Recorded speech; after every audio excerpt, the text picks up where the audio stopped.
Get ready for the dictation. Start.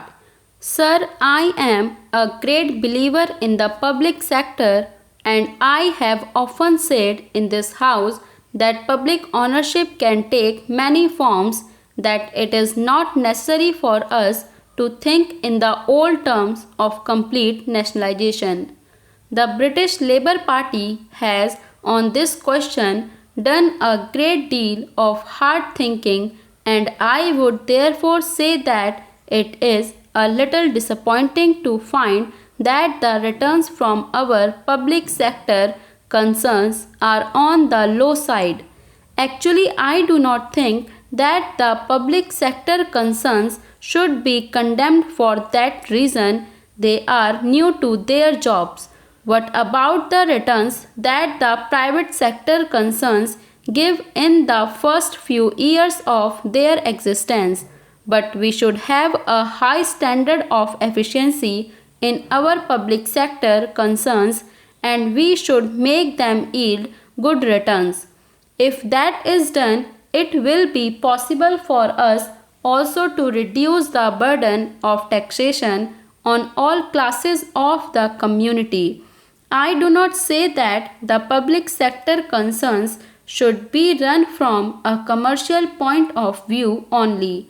Profit is one of the things they are meant to yield. I would in this connection say that I would like our employees, I mean the poorer classes of our employees, to be associated in some way with the management of our public sector concerns. So far as our private sector undertakings are concerned, I have been thinking in terms of co ownership. I think I said this last year, and perhaps I am repeating it again. I think our employees should be made, or rather, they should be regarded or should be given the status of shareholders, and they should have a voice in the management of the concerns they are running. They should have a voice in selecting the directors who shall run the concerns for the country. They should have the opportunity to rise to positions of managerial importance in the concerns with which they are connected. I think it is in some such way that we shall avoid the evils of what may be called bureaucratic socialism and give content to the shape of socialism which gives initiative, which gives opportunity, and which gives a sense of importance and dignity to the common man. Therefore, our effort should be to eliminate gradually the distinction between the employee and the employer. My point of view and the point of view of the honorable member are so different that we can only meet socially outside.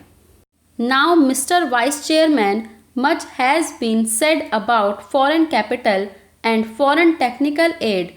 There are people who are opposed to the employment of foreign capital at all, but no country has been able to do so.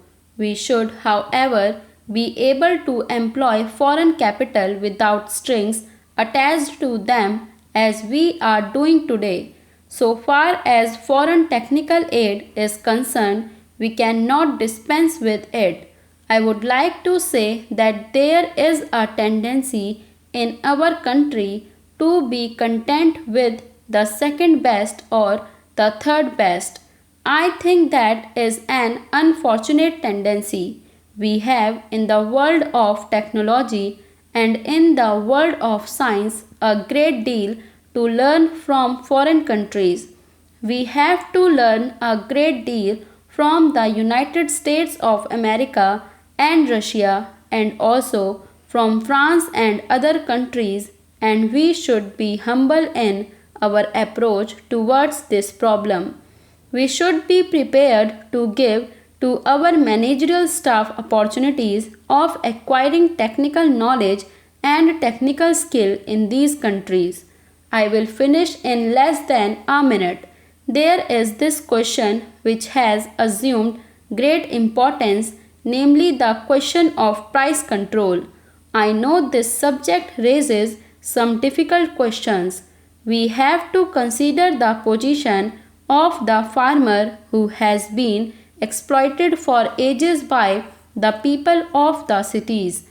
But we have also to think of our people in the cities, all of whom are not rich.